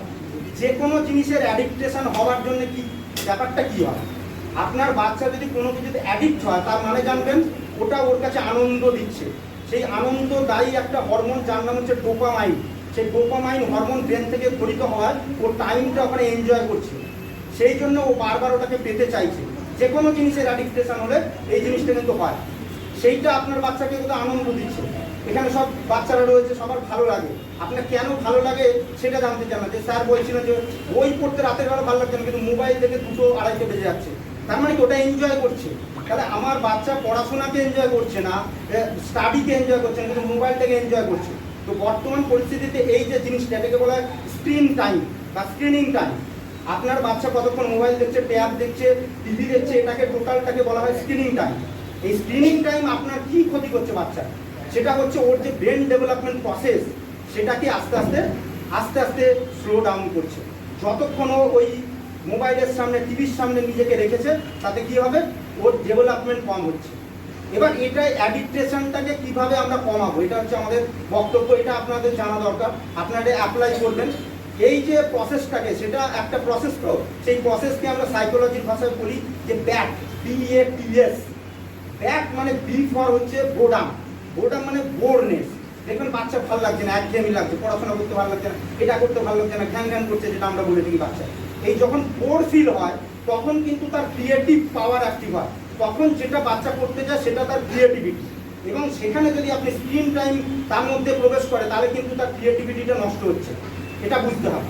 সেই যখন বোর হয়ে যাচ্ছে বাচ্চা, তখন কিন্তু তার ক্রিয়েটিভ দিকগুলো আশেপাশে ডানা মিলছে। দেখবেন যে অনেক বাচ্চা আঁকে, অনেক বাচ্চা অন্য কোনো পেন বা ধরুন কাপড় দিয়ে কিছু বানাচ্ছে, কাগজ দিয়ে কিছু কেটে কিছু বানাচ্ছে। সেটাকে আপনি কিন্তু কখনোই মানে তখন একদম ডমিনেট করবেন না, সেটাকে করতে দেবেন, কারণ ওটা হচ্ছে ক্রিয়েটিভ টাইম। যখন বাচ্চা বোর হয়, তখন কিন্তু বাচ্চা ক্রিয়েটিভ হতে শুরু করে। এই টাইমে যখন আমি মোবাইল অ্যাডিকশনে ঢুকে যাব, তাহলে কি হবে, আমার সমস্যা তৈরি হবে। এই সমস্যা কিন্তু আমাদের কি করছে, ব্রেন ডেভেলপমেন্ট হতে দিচ্ছে না। তো এই যে বিষয়টা, এটা হচ্ছে বোর্ডাম থেকে আমরা পেলাম কি, বোর হলে ক্রিয়েটিভিটি অ্যাক্টিভ হয়, সেটার জন্য আমাদের কি করণীয়। এবার BATS আমরা বললাম, এ ফর কি, অল্টারনেটিভ। আপনি যে স্ক্রিন প্লে করছেন, স্ক্রিন দেখছেন, এটার অল্টারনেটিভ আপনাকে কি করতে হবে। আপনি বাড়িতে এই মোবাইলের অল্টারনেটিভ কি করতে পারেন, ধরুন অনেক রকম ইনডোর গেম আছে, সেগুলো খেলাতে পারেন। আর বাচ্চার সঙ্গে টাইম স্পেন্ড করলেন, গল্প কবিতা বলে শোনালেন, তার সঙ্গে লুডো খেলতে পারেন, তার সঙ্গে দাবা খেললেন, তার সঙ্গে যে কোনো ইনডোর গেম আপনি শেয়ার করছেন, তাহলে দেখবেন যে ওর মোবাইল অ্যাট্রাকশনটা কমে যাচ্ছে। প্রথমেই কিন্তু আপনি কি করবেন, যে তোমার মোবাইল ঘাঁটতে হবে না, তুমি একদম টোটাল কেড়ে নিলেন, তা কিন্তু হবে না। আস্তে আস্তে ওর স্ক্রিন টাইমটা কমাতে হবে। আপনি ওর সঙ্গে নেগোশিয়েট করুন, শর্ত তৈরি করুন, যে তুমি যদি 2 ঘন্টা বা 1 ঘন্টা ফোন দেখো দিনে, তাহলে তোমাকে 4 ঘন্টা পড়তে হবে। এটা যদি আপনি রিলেট করাতে পারেন, তাহলে কিন্তু ও একটা শর্তের মধ্যে আসবে, তখন দেখবেন ও অটোমেটিক্যালি করছে। আমরা কি করি, আমাদের সাইকোলজির ভাষায় একটা বিষয় আছে, যেটা হেলিকপ্টার প্যারেন্টিং বলা হয়। হেলিকপ্টার প্যারেন্টিংটা কি, হেলিকপ্টার দেখবেন ওপর নিচে যায়, সামনে পাশে সব জায়গায় যায়। আমরা বাচ্চা কি করি, সব জায়গায় ইনভলভ করে রেখেছি। হাঁটতে যাচ্ছে, সেখানে মাথার উপর বসে যাচ্ছে, পড়ছে, সেখানেও গিয়ে বসে আছে, সব জায়গায় কি করছি আমরা, একটা হেলিকপ্টার প্যারেন্টিং। মানে আমার বাচ্চাকে সব দিকটা আমি কভার আপ করে রেখেছি। এইটা করবেন না। এটা করলে কি হয়, ওর যে চিন্তা ভাবনা, ওর যে নিজে কোনো সিদ্ধান্ত নেওয়ার ব্যাপারটা, সেটাও নিতে পারে না। কি হয় না, ইন্ডিপেন্ডেন্ট হয় না। কেন ইন্ডিপেন্ডেন্ট হচ্ছে না, আপনি তো সবসময় ওটাকে কন্ট্রোল করছেন। কন্ট্রোল করছেন কিভাবে, যে আমার বাচ্চা কি করবে আপনি কিন্তু সব ব্রেনে রেখে দিয়েছেন। পড়তে যাবে, পড়তে থেকে এসে খেতে বসবে, খেতে তারপরে টিভি দেখবে, টিভি দেখে আবার বাড়ির কাজ করবে। এইটা আপনি করবেন না। এই হেলিকপ্টার প্যারেন্টিং আমাদের বন্ধ করাতে হবে। যার ফলে কি হচ্ছে, তার ইন্ডিপেন্ডেন্ট যে স্বাধীন চিন্তা ভাবনা, সেটা মরে যাচ্ছে একটা। আর হচ্ছে আপনার বাচ্চা রেসপন্সিবল হচ্ছে না। রেসপন্সিবিলিটি কি, আপনার শরীর খারাপ, বাচ্চা কিন্তু মোবাইলে গেম খেলছে, তার কোনো দিক বেদিক, তার কোনো ভ্যালু নেই, আপনার এটা মনে হতে পারে। কিন্তু এটা কেন হচ্ছে সেটা বুঝতে হবে। ভ্যালু আপনি তৈরি করতে পারেন। আপনি বলছেন যে ফোন দেখবেন, অথচ নিজে ফোন দেখছেন সারাদিন বলছে এই পর আমি ফোন দেখছি, কিন্তু আবার কি করছি আমরা, এইটা করার সঙ্গে সঙ্গে যখন বলছে যে মা বা কি বাবা তুমি ফোন দেখছো কেন, তখন আমরা কি করছি, অথরিটি কার্ড, প্যারেন্ট কার্ড ব্যবহার করছি। আমি তোমার বাবা, আমি তোমার মা, আমি দেখতেই পারি, আমি তোমার বড়, আমি দেখতেই পারি। বাচ্চা কিন্তু অত লজিক বোঝে না। তো আপনার যেটা করণীয়, সেটা হচ্ছে আপনি গেট কিপার হবেন না। কি ভালো কি মন্দ বাচ্চাকে আপনি ডিটেলে বোঝান, যেটার এই করলে এই ভালো আছে, এই খারাপ আছে, বাচ্চা নিজে ডিসাইড করতে দিন। আপনি যদি গেট কিপার হয়ে থাকেন, তাহলে কিন্তু মুশকিল। আপনি কি বলে দিচ্ছেন এটা করো না, এটা ভালো না। আমরা সারা দিনের মধ্যে বাচ্চার সঙ্গে কতক্ষণ কানেক্ট করি আর কতটা তাকে কারেক্ট করানোর চেষ্টা করি, এটা হচ্ছে আমাদের প্রতিদিনের সমস্যা। আমরা সবসময় কারেক্ট করার চেষ্টা করি, এটা করো না, সেটা করো না, ওটা করো না। আর কানেক্ট করা মানে তাকে সহযোগিতা করা, সেটা আমরা করি না। তো যেখান থেকে আমি সরে এলাম BATS, টি ফর কি টাইম। আপনার বাচ্চাকে টাইম যেটা আপনি দিচ্ছেন না, এই টাইমটা কেন দরকার? কারণ বাচ্চা আপনাকে চাইছে, কিন্তু আপনি কি করছেন? শুধু ঘুম থেকে ডেকে তুলছেন, স্কুলে পাঠাচ্ছেন, টিউশনে পাঠাচ্ছেন, এগুলো করছেন। আপনি কি টাইম দিয়েছেন? আপনার ভ্যালুয়েবল টাইম যদি আপনি বাচ্চাকে না দিতে পারেন, তাহলে আপনার বাচ্চা অ্যাডিকটেশন শিখবে। বাচ্চারা হচ্ছে স্পঞ্জের মতো। কিরকম? আপনি যেটা করছেন ওটাকে বলা হয় আপনার মিরার এফেক্ট। ওরা কি করে? ইমিটেট করে। আমরা ইমিটেশনের গয়না করি না, নকল। আপনার বাচ্চা ওটা নকল করছে আপনাকে। আপনি যেগুলো শেখাতে চাচ্ছেন না সেগুলো কিন্তু শিখছে কি করে? কারণ ওটা আপনি করছেন তাই। আমি যদি যেটা বলছি যে পড়তে বসো, মোবাইল দেখো না, অথচ আমি করছি, তার মানে কিন্তু বাচ্চা আমি যেটা করছি সেটা আগে দেখে শিখে নিচ্ছে, কিন্তু আমি যেটা ওকে করাতে চাইছি করছে না। তার মানে নিজের বিহেভিয়ারাল প্যাটার্ন আপনারা চেঞ্জ করুন, নিজের ব্যবহার চেঞ্জ করুন, দেখুন অল্টারনেটিভ আপনারা শিখবেন। সেগুলো বাচ্চা শেখার সঙ্গে সঙ্গে আপনাকেও কিন্তু শিখতে হবে। যেটা আপনারা গুড প্যারেন্টিং আমার কাছ থেকে শুনলেন, সেই বিষয়টা কি? আপনার বাচ্চা শিখবে এবং আপনিও কিন্তু শিখবেন। রেসপন্সিবল হতে হবে আপনাকে। আপনি শুধুমাত্র টাকা পয়সা দিয়ে বাচ্চাকে ভালো স্কুল, ভালো বই, ভালো টিচার খুঁজে দিয়েছেন, কিন্তু তার জন্য যেগুলো করা উচিত, বাবা মা হচ্ছে প্রথম শিক্ষক, আপনি সেই রোলটা কি প্লে করছেন? আমরা কী করে থাকি, দু একটা কথা আমি বলি। যেমন আমরা কি করি, বাচ্চার যে জেদ, ধরুন বাচ্চা জেদ করছে কোনো কিছু নেবে বলে, এটা কি হচ্ছে? আপনি কি করছেন? বাচ্চা ফ্লোরে শুয়ে পড়ছে, সেইটা চাঁচমাচ করছে, আপনি কি করছেন? দমাদ্দম 2-4 গা মেরে দিলেন, উল্টো পাল্টা বললেন, চিৎকার করলেন। আপনার নিজের অ্যাঙ্গার কিন্তু ম্যানেজ নেই, কিন্তু বাচ্চার আপনি অ্যাঙ্গার ম্যানেজমেন্ট করাতে চাইছেন, বাচ্চার রাগটাকে কমাতে চাইছেন, সেটা কিন্তু হবে না। আপনাকেও কাম করে থাকতে হবে। ওর সঙ্গে আপনি কি করবেন? ও যেটা চাইছে সেটা আপনি দেবেনও না, আবার বলবেন যে এগ্রিও হচ্ছেন না, আবার ডিসএগ্রিও করবেন না। আপনি বাচ্চার পাশে থাকুন, তাকে ফিজিক্যাল অ্যাটাচ দিন, তাকে তার হাতটা ধরুন, মাথায় হাত বুলান। যখন ও জেদ করছে, এবার জেদের সময় কি হচ্ছে? ওর কিন্তু লোয়ার ব্রেনটা কাজ করছে, আপার ব্রেন কাজ করে না যখন জেদ হচ্ছে। তো এইটা কি হয়? যখন লোয়ার ব্রেন কাজ করে তখন বাচ্চারা ঠিক ভুলটা বুঝতে পারে না। সেরকম ওরা কিন্তু কোনো রকম ব্যাখ্যা ইত্যাদির মধ্যে যায় না। আপনাকে কি করতে হবে? আপার ব্রেনটাকে কাজে লাগাতে হবে। আপনি জিজ্ঞেস করুন কেন রাগ করছে, কেন জেদ করছে, কি হয়েছে, কি বিষয়, সেটা সুষ্ঠুভাবে আপনাকে জিজ্ঞেস করতে হবে। এবং সেই আস্তে আস্তে ওর রাগটা যখন কমবে, আপার ব্রেনের কাজ শুরু হবে, তখন আপনি কি করবেন? ওর কাছে জানার চেষ্টা করুন কী সমস্যা হচ্ছে, সেটা মেটানোর চেষ্টা করুন। আর একটা জিনিস, BAT একটা টাইম বললাম, আর BATS, এস ফর কি? এস ফর হচ্ছে সাপোর্ট। আপনি বাচ্চাকে ছেড়ে দিয়েছেন স্কুল, ধরুন টিউশন বা ইত্যাদি ক্ষেত্রে কি হচ্ছে? আপনার সব জায়গায় কম্পিটিশান তৈরি করে দিয়েছেন যে ওর থেকে তোমার ভালো হতে হবে, বেশি নাম্বার পেতে হবে, এইগুলো। তাহলে কি সারা দুনিয়ার সঙ্গে বাচ্চা লড়াই করে আসছে, এসে আপনার কাছে যদি সাপোর্টটা না পায় তাহলে কিন্তু বাচ্চা ভেঙে যাবে। আপনি বলবেন যে তাহলে আগেকার দিনে তো আমাদের বাবা মারা মেরে একদম দুবেলা মারধর দিত, তাহলে আমি বাচ্চাকে মারবো না কেন? বা এটা অনেকের দাবি, আপনি শেখাবেন আমাকে, আমি কিভাবে বাচ্চাকে মানুষ করব, আপনার কাছ থেকে শিখতে হবে না। আসলে এটা শেখার ব্যাপার না, এটা হচ্ছে আপনি যে মারধর খেয়ে বড় হয়েছেন, আপনার রেজিস্ট্যান্স ছিল, সবার যে থাকবে তার তো কোনো মানে নেই। এই যে মারা, বকা, চিৎকার করা, এগুলো একদমই করা যাবে না। ধরুন বকছেন বাচ্চাকে বকার সঙ্গে সঙ্গে তার কিন্তু যে ডেভেলপমেন্ট প্রসেস ব্রেনের, সেটা হ্যামার হয়, সেটা বারবার হ্যামার হয়। আপনি কি করছেন? বাচ্চা যখন জেদ করছে তখন আপনি ট্রিগার আপ হবেন না, আপনি সেটাকে ট্রিগার করছেন, মানে কি ও যেটা করছে আপনিও মারধর শুরু করে দেবেন। আপনি ওকে বলেন বাড়ি থেকে বেরিয়ে যাও, এই করো, ওকে চটখাপ্পড় মেরে দিলেন। তার ফলে কী হচ্ছে? ওর কিন্তু এটা একটা জেদের জিনিসটা বারবার বেড়ে যাচ্ছে, এবার তখন আর আপনি কমাতে পারবেন না। আপনি যদি এখন থেকে এই জিনিসগুলো ম্যানেজমেন্ট না করতে পারেন, তাহলে কিন্তু ও যখন বড় হয়ে যাবে, 10-12-এ পড়বে, আর আপনি ওকে হ্যান্ডেল করতে পারবেন না। আপনি এই প্রসেস প্রথম থেকে করতে পারেন, কিন্তু একটা সময় পর করতে পারবেন। আমাদের অনেকে কি সিস্টেম আছে, বাড়িতে আমরা ধরুন স্বামী স্ত্রী মারপিট, ঝগড়া এসব হয়ে থাকে। আচ্ছা ঠিক আছে। এবার যখন বাড়িতে সমস্যা হয়, আপনি চিৎকার চেঁচামেচি করছেন, সেটা কিন্তু বাচ্চা অ্যাবজর্ব করছে। বাচ্চারা সবসময় নিজের অজান্তে সব কিছু অ্যাবজর্ব করে থাকে, এটাকে বলা হয় অ্যানিমেশন এবং মডেলিং। ওরা এটা করতে থাকে অটোমেটিক। আপনারা দেখবেন নকল করেন বাচ্চারা, একটা সময় অল্প বয়সে তারা কিন্তু একে অপরকে নকল করে, যেটা দেখছে বড়দের দেখে সেখান থেকে শেখে। এই জিনিসটা কিন্তু করা যাবে না। আর কি আপনাকে করতে হবে, যেটা হচ্ছে পড়াশোনা করছেন, আপনার বাচ্চা ধরুন পড়াশোনা করছে না, আপনি মারধর করছেন যে ওই বাচ্চাও তো একই জিনিস, তোকে একই টিফিন দিচ্ছি, একই বই কিনে দিচ্ছি, একই স্কুলে পড়াচ্ছি, তাহলে তুই পাচ্ছিস না। আপনার বাচ্চা পড়াশোনা করতে চাইছে না, কেন করতে যাচ্ছেন? এটা কি খোঁজ নিয়েছেন আপনি? আপনি কি করেছেন? যেটা আমাদের সমস্যা অভিভাবকদের, আমরা কি করছি, নিজের যেটুকু এডুকেশন আছে সেটাকে বাদ দিয়ে বাচ্চাকে প্রজেক্ট বানিয়ে ফেলেছি। বাচ্চার মধ্যে দিয়ে আমি নিজের অ্যাসপিরেশনগুলো দাবি করা শুরু করেছি। আমি আঁকা শিখিনি, তুই শেখ। আমি নাচ শিখিনি, তুই শেখ। তুই বড় ডাক্তার হ, আমরা হতে পারিনি। এটা আমাদের কি থাকে, অ্যাসপিরেশন থাকে। এইগুলো কিন্তু সব থেকে বড় ভুল। আপনার এই যে আপনার অ্যাসপিরেশন আপনি তার উপর চাপিয়ে দিচ্ছেন, সেটা একদমই ঠিক না। তাহলে এই জিনিসগুলো আপনাকে মাথায় রাখতে হবে। ঘুম থেকে যখন বাচ্চা ঘুমোতে যাচ্ছে, তখন ধরুন টিভি দেখছে, ফোন দেখছে, এটা করলে হবে না। কারণ ও কি হবে, দুঃস্বপ্ন থাকে। ফোন, টিভি এই সমস্ত ধরুন ঘুমোতে যাওয়ার সময় দেখা যাবে না। তারপরে ধরুন চিনি জাতীয় খাবার খাওয়া যায় না, সেটা কি করে, ওর কিন্তু হাইপার অ্যাক্টিভিটি যে ডিসঅর্ডার হয় সেটাকে বাড়াতে পারে। এটা একটা হতে পারে। আর কি হতে পারে, আপনি যখন ঘুম থেকে তুলছেন বাচ্চাকে, ঘুমোতে মারধর দিয়ে তুলছেন, তাকে পোলাইটভাবে বলুন, তাকে আস্তে আস্তে ঘুম থেকে তুলুন। কেন? আমরা যখন ঘুমোতে যাই, বিশেষ করে বাচ্চারা, তাদের সেটা হচ্ছে ব্রেন ডেভেলপমেন্টের টাইম। সেটা তার কিন্তু কি থাকে, এডুকেশন মুডে থাকে, মানে তার শিক্ষাটা কমপ্লিট হয়, তার কিন্তু সেটা জেনারেট হতে থাকে যেটুকু সারাদিন কাজ করে। তাই তাকে কিন্তু এরকম সব সময় একটা নির্দিষ্ট মাপকাঠিতে তাকে চালানোর চেষ্টা করতে হবে। তার প্রতি মানে আপনি যদি রেগে যান, আপনার বাচ্চাও সেটা শিখবে।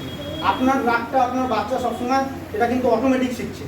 দেখবেন যে হঠাৎ করে আপনি বলছেন যে তোর এত বড় সাহস, তুই আমাকে উল্টো পাল্টা বলছিস বা আমার উপর তর্ক করছিস, আপনার কাছ থেকেই শিখেছে, আপনাদের কাছ থেকেই শিখছে।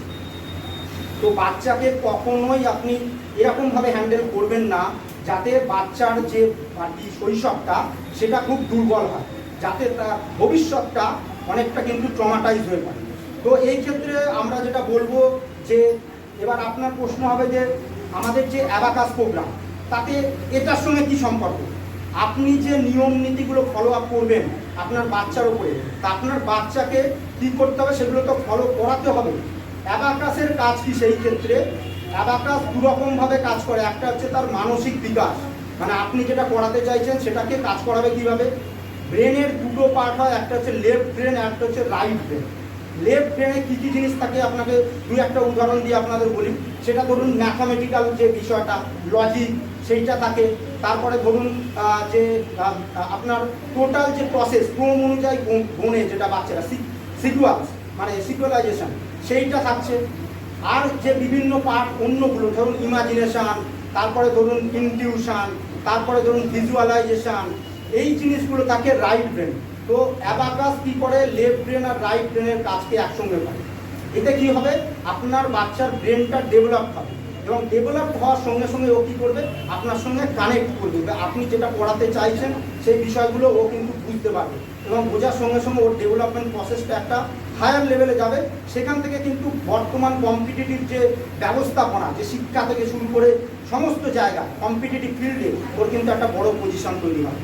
তো এই জিনিসগুলো আমরা যদি ফলো করতে পারি, নিজেদের বাড়িতে থেকেই কিন্তু করতে পারি। তো ফাইন অ্যাবাকাসের কাজ কী হবে, শুধুমাত্র বাচ্চার ব্রেন ডেভেলপমেন্টের নয়, সেটা আমরা কি করব, এটা বাচ্চাদের অভিভাবক যারা আছেন তাদের যে সমস্যাগুলো আছে, তাদের নানান রকম সমস্যা সমাধানে আমরা সহযোগিতা করব, যাতে তার বাচ্চার ভবিষ্যৎ সঠিক হতে পারে, তার বাচ্চার ভবিষ্যৎ অনেক বেশি সফল হতে পারে। সেটার জন্য আমরা ফ্রি কাউন্সিলিং আমাদের এখান থেকে থাকবে। এটা হচ্ছে প্যারেন্টিং প্রোগ্রাম।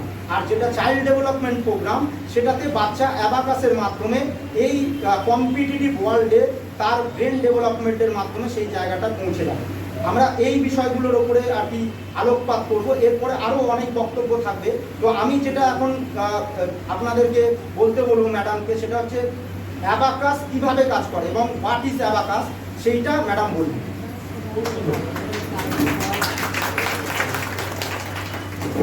নমস্কার, আমি সুচিত্রা চক্রবর্তী, ফাইন ইনস্টিটিউটে এখন বর্তমানে আমি অ্যাবাকাস শেখাচ্ছি।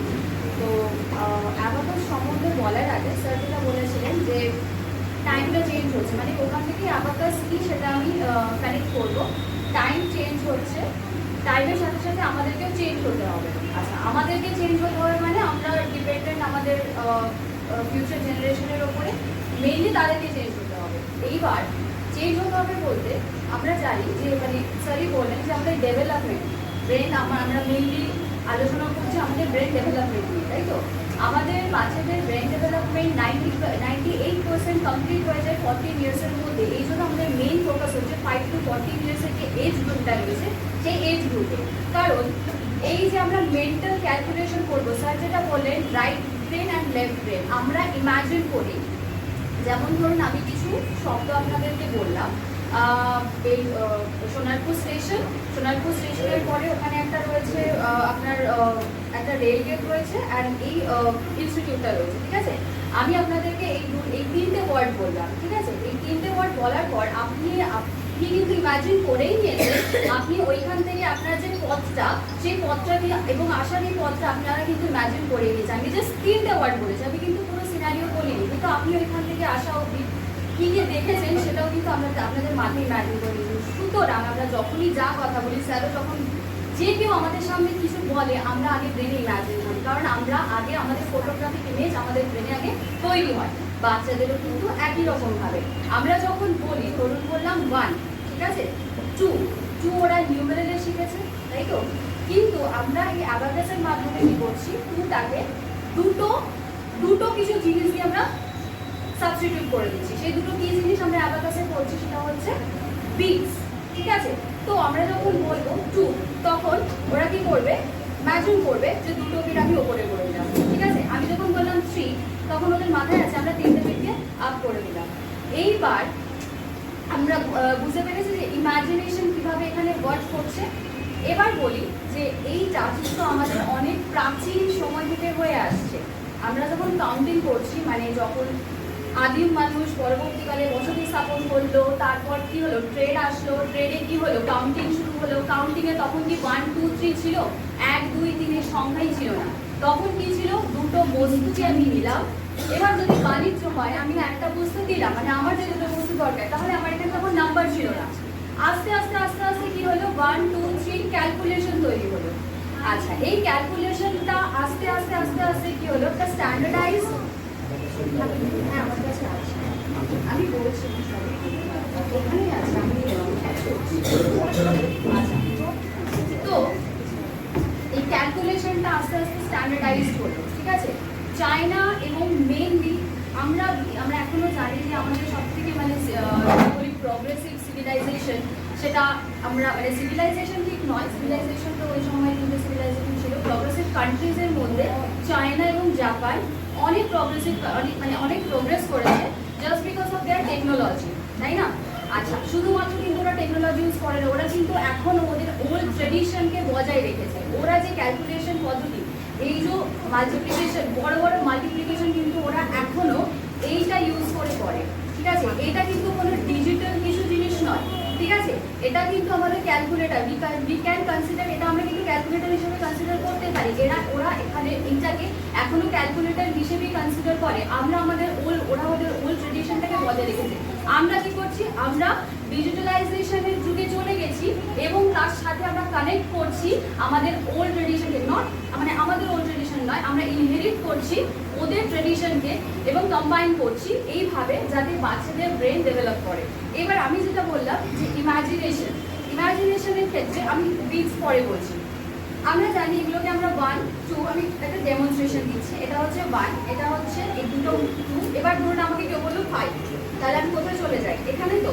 আচ্ছা, আমাকে ধরো শুধু বলবে 8, তাহলে আমি ডিরেক্ট এখানে চলে যাবো। কিন্তু তারপর যদি 2, 4 বলে, তখন আমাকে আবার এরকমভাবে কাউন্ট করতে হবে। সেটা আমি বাদ দিয়ে এখানে যেটা আমরা করছি সেটা হচ্ছে আমরা ফিঙ্গার ইউজ করছি। ফিঙ্গার কীভাবে ইউজ করবো, এটাকে 1 ধরছি, এটাকে 2 ধরছি, এটাকে 3 ধরছি, মানে প্রত্যেকটা 1, 1, 1, 1 করে, ঠিক আছে? এটাকে 4 ধরছি, 4টাকে বন্ধ করে দিয়ে থামটাকে নিলাম, সেটা হচ্ছে আমার 5, ঠিক আছে? তাহলে আমি যদি সবকটা যদি ওপেন করে দিই, দেখুন আমি 5টা ফিঙ্গার দিয়ে আমি 9 বানিয়ে দিলাম, ঠিক আছে? সিমিলারলি এইটাকে আমি 10 ধরছি, এটাও 10, তাহলে একসাথে মিলে হলো 20, এটা হলো 30, এটা হলো 40, এটাকে যদি ওপেন করে দিই তাহলে হলো 90। তাহলে আমি এই 5টা আঙুল দিয়ে 90 করছি। তাহলে আমি কি করলাম, আমি রাইট হ্যান্ডে কি নিলাম 1, 2, 3, 4, 5 নিলাম, আর লেফট হ্যান্ডে নিলাম 10, 20, 30, 40, 50। এবার যখন আমি এটা দুটো ওপেন করছি কি হয়ে গেল 60, এটা ওপেন করছি 70, 80, 90, এটাকে জয়েন করছি কত হয়ে গেল 99। তাহলে আমি দেখলাম আমার 10টা আঙুল থেকে 99 করতে পারছি। এইবার আমি এখানে ক্যালকুলেট করতে পারবো। ধরুন আমি বললাম 6 প্লাস 1 আপনারাও করুন প্লিজ, নাহলে আপনারা বুঝতে পারবেন না। আর আমাদের এখানে অনেক স্মল ইজ আছে, স্মল ইজটা করতে পারে, তুমিও করতে পারো।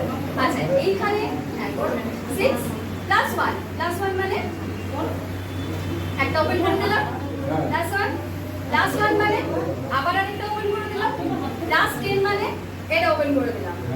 এইখানে হচ্ছে কোঅর্ডিনেশন। আমি যখনই বলছি 10 ওদের তখন ওরা একটু ভাববে, ফ্র্যাকশন অফ সেকেন্ডের জন্য বলে ওরা ভাববে আমাকে লেফট হ্যান্ড নিতে হবে, ঠিক আছে। দেন কত হয়ে গেল answer? What is the answer? এটা হচ্ছে 1 আর এটা হচ্ছে 8। কত হয়ে গেল? 18। আমরা ওরা বলতে পারে 18, ওকে 18 মানে হচ্ছে 80, তাই তো? তাহলে আমরা এইভাবে কত ইজিলি ক্যালকুলেট করতে পারছি ইউজিং আওয়ার ফিঙ্গার্স ওনলি, ঠিক আছে। তো বাকিরা একটু করো, বাচ্চাগুলো স্পেশালি। আমি বলছি 20 মিনস লেফট হ্যান্ড ইয়েস। আচ্ছা সবাই না সামনে রাখবে, সামনে রাখলে কি হয়, আমি কিন্তু দেখছি না, আমি যখন বলছি 20 আমি কিন্তু দেখছি, আমি জাস্ট সামনে রাখছি 20 প্লাস 5 রাইট, প্লাস 2 মানে হচ্ছে রাইট হ্যান্ড 2, ঠিক আছে। আবার প্লাস 20 মানে হচ্ছে left hand 20। So answer is 47 right, তাই না? এবার আমি বলছি, এবার একটু তোমরা পড়ো দেখি 50 লেফট হ্যান্ড থাম, অলওয়েজ মনে রাখবে 50 this thumb and 5 this thumb, right? So 55 মানে হচ্ছে এই দুটো থাম, রাইট? 55 এই দুটো থাম। আচ্ছা এবার বলছি 66 রাইট, দেন 77 রাইট, দেন 88 কি হবে? এই তিনটে ভুলে যাবে। এবার আমি যদি বলি 23 মানে হচ্ছে 2 and 3 right, plus 5 plus 56 5 and 6 right? So what will it answer? আচ্ছা 50 56 5 and এখানে আচ্ছা এখানে একটা লিমিটেশন আছে, এটা হচ্ছে 50, 6 টা কোথায় থাকবে? এখানে থাকবে তো, বাট 6 আমি কিভাবে নেব? আমার তো 5 টা অলরেডি ওপেন আছে। এখানে একটা ফর্মুলা হচ্ছে, যদি আমি 6 নিতে চাই আমাকে less 2 less 5 add 10 করতে হবে, ঠিক আছে। এটা এই ফর্মুলাটা হচ্ছে আমরা যখন করব তখন আমরা শিখবো, এটা হচ্ছে ডিরেক্ট হচ্ছে। এইবার ডিরেক্টের পর যখন আমরা ডিরেক্ট অ্যাডিশন করেছিলাম, ডিরেক্ট অ্যাডিশনের পরে আমরা কি শিখেছিলাম? 1 ক্যারি ওভার করা শিখেছিলাম। তো এই ক্যারি ওভারটা আমরা ওইভাবে করবো না, নিউমেরালে করবোই না, আমরা বিটসে করব, ঠিক আছে। তো এইভাবে আমরা ফিঙ্গারে করেছি। এইবার আমি দেখাচ্ছি বিটসে কিভাবে করবো। এইটা কেউ দেখেছে এই এটা হচ্ছে অ্যাবাকাস টুল, যেটা মানে এতক্ষণ ধরে বলার চেষ্টা করা হচ্ছিল যে অ্যাবাকাস কি। এই অ্যাবাকাস টুলটা বিভিন্ন নাম আছে, ঠিক আছে। চায়নাতে এটাকে বলা হয় সোয়ানপান, আর জাপানে এটাকে বলা হয় সোরোবার, ঠিক আছে। ওরা এবার নাম আলাদা হতে পারে কিন্তু অপারেশনগুলো কিন্তু একই, মোটামুটি একই। আমরা ওদের যে অপারেশনগুলো ফলো করে সেটাই আমরাও ফলো করি। এই নিচে যে বীজগুলো রয়েছে, আমি বললাম না যে এখানে আমরা নিউমেরাল ইউজ করি না। নিউমেরাল মানে হচ্ছে 1 2, আলাদা নম্বর আমরা ব্যবহার করি না। আমরা কি ব্যবহার করি? 2 বোঝানোর জন্য দুটো বিট ব্যবহার করি, ঠিক আছে। যেমন এখানে এই মাঝে যে রডটা, এই রডটাকে আমরা ধরি এককের ঘর। তার পাশের যে রডটা, পাশের মধ্যে বাম দিকে পাশের ঘরটাকে বলি দশকের ঘর, তার পাশের ঘরটাকে আমরা বলি শতকের ঘর, যেটা আমরা নর্মালি বলে থাকি, জানি আমরা সংখ্যায়। এই যখন এই নিচের বীজগুলো, এবার দেখবেন আপনি ওপরে বীজ রয়েছে আবার নিচেও বীজ রয়েছে, তাই তো। এই নিচের বীজগুলোর প্রত্যেকটাকে আমি 1 কনসিডার করছি। যেমন আমরা করছিলাম না 1 2 3 4, তারপর আমি যখন 5 নিলাম তখন একটাই আঙুল দিলাম, সেইটা হচ্ছে এই ওপরের একটা বীজ, ঠিক আছে। সিমিলারলি তার পাশেরটাই হয়ে যাচ্ছে আমার 10, তার মানে দুটো যখন তুললাম সেটা হয়ে গেল 20, তিনটে যখন তুলবো সেটা হয়ে যাবে 30, চারটে যখন তুলবো সেটা হয়ে যাবে 40। আর যখন এটা, আচ্ছা এবার আমি তুলছি মানে হচ্ছে এই যে, মানে এটা কি, মানে এটা হচ্ছে আনসার বার। তুলছি মানে হচ্ছে আমাকে তো মানে আমার তো ক্যালকুলেশন অনেক থাকবে। ধরুন আমার এইরকম এই কয়েকটা বীজ ওপরে আছে, এটা কি ইন্ডিকেট করছে? 4, তাই তো। বাকিগুলো নিচে আছে, তার মানে ওগুলো আমি কনসিডার করছি না, সেই জন্যই আমরা ওপরে তুলছি। তার মানে এইটা কি বলেছে? এটা হচ্ছে আমাদের আনসার বার, ঠিক আছে। আচ্ছা, আর এই দুটো নিচে যেহেতু এটা এরকম ভাবে ধরে আছি সেই জন্য এই দুটো নিচে সবকটাই নিচে আছে, কিন্তু বাকিগুলো আমি যেহেতু যখন ইউজ করবো তখন এইভাবে ইউজ করবো। বাকি বীজগুলো ওপরেই থাকবে। আমি ধরুন 5 ওপর থেকে নিচ্ছি, মানে আমি এরকম ভাবে দেখাচ্ছি 5 ওপর থেকে নিচ্ছি, বাকিগুলো সবগুলো ওপরে থাকবে। ঠিক আছে, তাহলে আনসারটা কি হবে কেউ বলতে পারবে? বাকি বীজগুলো শুধু মনে রাখবেন শুধু এই বীজগুলো আছে, তাহলে আনসারটা কি হবে কেউ বলতে পারবে? 5 the answer is 55। ঠিক আছে, তো এইভাবে আমরা ক্যালকুলেট করি। এইবার আমি যেটা বলছিলাম ওই ক্লাস 6 এর ক্ষেত্রে যখন আমি কি করলাম, ডিরেক্ট ক্লাস 6 করতে পারছিলাম না, তো সেখানে আমার রুলস অ্যাপ্লাই হচ্ছিল। এবার রুলস যখন অ্যাপ্লাই হবে তখন ওদেরকে কি করতে হবে, ভাবতে হবে, তাই তো? এই ভাবনাটা হচ্ছে ফ্র্যাকশন অফ সেকেন্ডে করতে হবে, না হলে কিন্তু যেমন আমি যখন ক্লাসে দিই 2 + 2 + 1 + 5, ঠিক আছে, এই 2 + 2 + 1 + দেখুন 2 আমি এখানে করলাম 2, ঠিক আছে, আমি ওই রুলটাই বলে দিচ্ছি +2। এবার প্লাস আমি 1 করবো কোথায়? +1 করতে গেলে add 5 less 1 করবো, কারণ আমরা তো তাই জানি add 5 less 1। এই যে কানেক্ট করা add 5 less 1 ওদেরকে মাথায় খুব তাড়াতাড়ি আনতে হবে, ঠিক আছে, তারপরের 1টা করতে হবে। এবং এটা এত স্পিডে হয়, ওরা করতে করতে করতে করতে এতটাই মানে ওদের কাছে বিষয়টা নর্মাল হয়ে যাবে। এবং এই নর্মালটা কখন হবে? যখন ওরা কনসেন্ট্রেট করবে। কারণ আমি যখন বলছি add 2 add 1 add again add 1, তো যখন আমি বলছি পরপর বলে যাচ্ছে, ওরা যদি একটা মিস করে তাহলে আনসার কিন্তু ভুল হয়ে যাবে, কারণ ওরা কিন্তু লিখছে না, অঙ্কটা ওরা লিখছে না, আমি জাস্ট মুখে বলছি, ভার্বালি বলছি, ওরা বিটসে ক্যালকুলেট করছে। এইবার এটা প্রথমে হচ্ছে বিদে হবে, ঠিক আছে। ইনিশিয়ালি ওরা যতক্ষণ না দেখবে, আমরা দেখবেন আমরা যখন বাচ্চারা যখন ছবি বানায় বা যে কেউ কোনো পেন্টিং হয় বা এলিয়েনের যে ফিগারটা থাকে সেটা সাদৃশ্য থাকে মানুষের সাথে না, কারণ এলিয়েনেরও একটু অদল বদল হয়, আলটিমেটলি দুটো চোখ থাকে, দেখে দুটো পা আছে, দুটো কোনোরকম হাত আছে, আঙুলগুলো মানে 4টে 5টা থেকে বেশি 6টা করে দেয় না তো 3টে করে দেয়। কিন্তু সাধারণত আমরা যা ইমাজিন করি বা যা বানাই তার সাথে আমি যা দেখেছি তার একটা কানেকশন থাকবেই, ঠিক আছে। তো আমি যতক্ষণ না দেখে কাজ করবো ততক্ষণ ইমাজিন কীভাবে করবো? আমাকে তাকে দেখতে হবে জিনিসটা, তাই না? তো ইনিশিয়ালি এইটা এবার আমি বলি এটা কীভাবে শেখানো হয়। ফার্স্ট 4 মান্থস ওরা বিটস দিয়েই করবে, ঠিক আছে, বিটস দিয়েই ওরা addition, subtraction, multiplication 2 digit 3 digit ওরা করবে। তারপরে আসবে ওদের মেন্টাল ক্যালকুলেশন। মেন্টাল ক্যালকুলেশন কীভাবে হচ্ছে এবার আমি বলছি। ধরুন আমি বললাম add 2 করলো, 4টে বিট তো নিচে ছিল, ওরা জানে, দুটো ওরা জানে, দুটো উপরে গেল, +3 মানে হচ্ছে ওরা জানে যে পাশের রডে বিটসগুলো ওপরে আছে, মানে ওদের পজিশনটা ওদের ব্রেনে ইমাজিন করতে হবে, এই ইমাজিনেশনটা আসছে এখানে, ঠিক আছে। তো আমি পরপর এবার বলে যাই 360 ডিগ্রি ডেভেলপমেন্ট। অ্যাবাকাসের মোটো হচ্ছে 360 ডিগ্রি ডেভেলপমেন্ট। সেটা কি?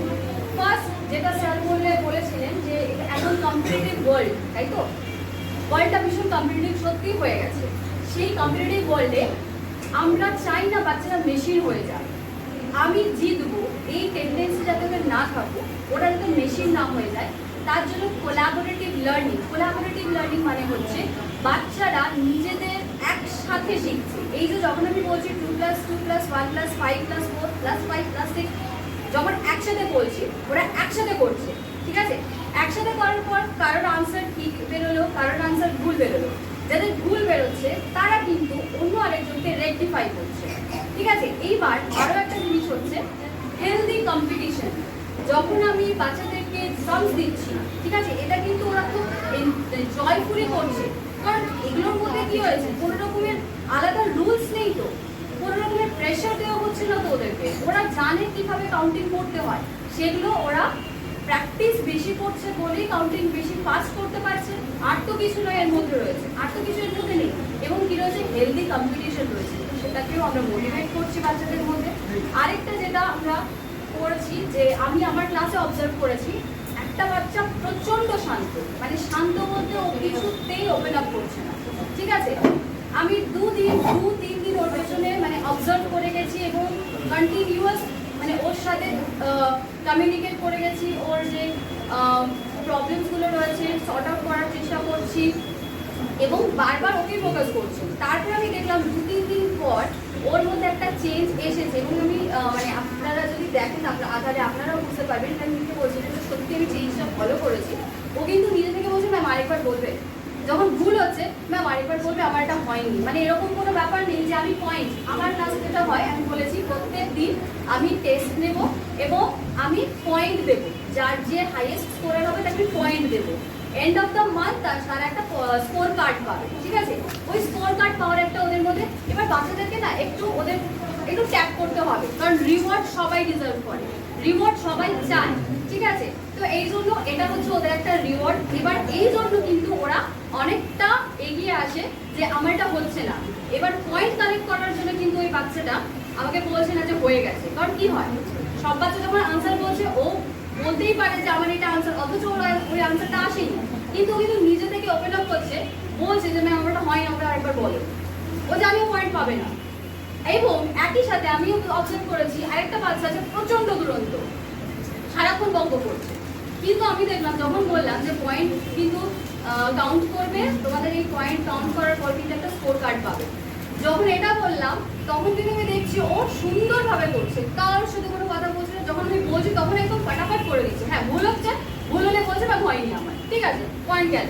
কিন্তু এই যে অনেস্টিটা, এটা আমি আমার ক্লাসে অবজার্ভ করেছি এবং এই যে চেঞ্জটা, খুব দুষ্ট একটা বাচ্চা নিজেকে নিয়ন্ত্রণ করছে। আচ্ছা নিয়ন্ত্রণ কিন্তু সবাই করতে পারে, একটা দুষ্ট বাচ্চাও নিয়ন্ত্রণ করতে পারে এবং একটা শান্ত বাচ্চাও কিন্তু নিজেকে সবার সামনে প্রেজেন্ট করতে পারে, কিন্তু তার জন্য কি দরকার? তার জন্য দরকার আমাদেরকে তাদেরকে মোটিভেট করা, এই মোটিভেশনটাও কিন্তু খুব দরকার। একটা বাচ্চা যদি মোটিভেটেড না হয়, আমি যখন বলছি স্কোর কার্ড পাবে, সেই বাচ্চাটা কিন্তু মোটিভেটেড হচ্ছে যে হ্যাঁ কিছু একটা পাবো, কি পাবে জানি না, স্কোর কার্ড যে কোনো একটা কার্ড হতে পারে, কিন্তু বাচ্চাটা জানে কিছুটা পাবো, তো সেই মোটিভেশনটা আছে। এটা কিন্তু এক্সটার্নাল মোটিভেশন একটা বাচ্চাদের থাকে, এটা কিছু করার নেই। ইন্টারনাল মোটিভেশন আস্তে আস্তে এক্সটার্নাল মোটিভেশন থেকে ওদের ইন্টারনাল মোটিভেশন তৈরি হবে, যখন ওরা কনসেন্ট্রেট করবে, কনসেন্ট্রেট করার করতে কিন্তু ওদের মধ্যে তৈরি হবে যে ওরা সিস্টেমেটিক হচ্ছে, ওদের ব্রেন সিস্টেমেটিক হচ্ছে, এবং এটা ভীষণ ইম্পর্টেন্ট আমাদের বাচ্চাদের জন্য। এই বলে আমার বক্তব্যটা আমি শেষ করলাম।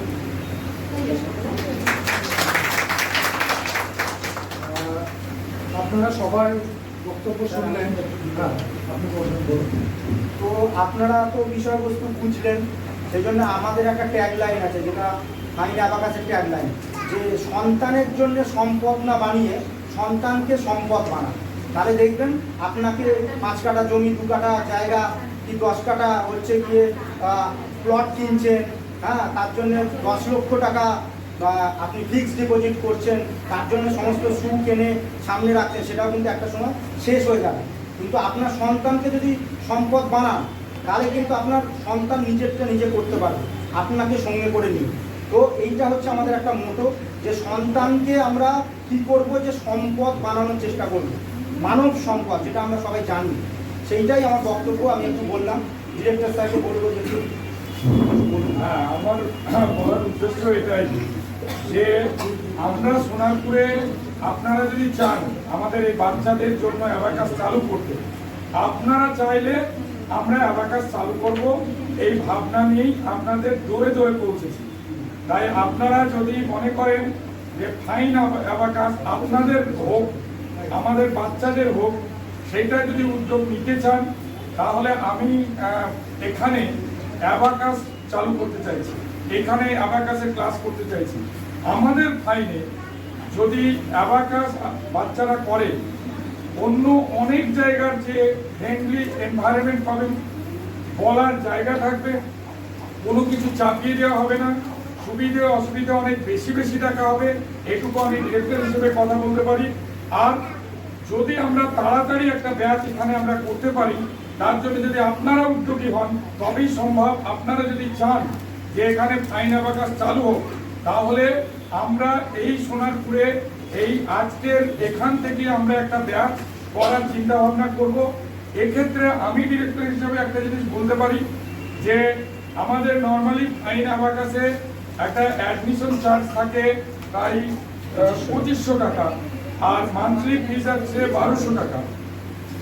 যদি এখানে একটা আমরা নতুন করে ব্যাচ ফরম্যাট করতে পারি, আপনারা যদি উদ্যোগী হন, তাহলে আমি যেহেতু আজকে এসেছি, আমি ওদেরকে বলতে পারি যে অ্যাডমিশন ফি যদি 50% করা যায়, ঠিক আছে, একটা অ্যাডমিশন ফি প্রথম ব্যাচ হচ্ছে, আর মান্থলি ফিজও যদি কিছুটা ডিসকাউন্ট করে প্রথম ব্যাচটা যদি আমরা চালু করতে পারি, তারপরে তো অনেক বাবা মা বুঝবে, যখন আমরা ভালো করাবো তখন অন্যান্য আপনাদের কাছ থেকেই জানবে, তখন অটোমেটিক অনেকেই আসবে।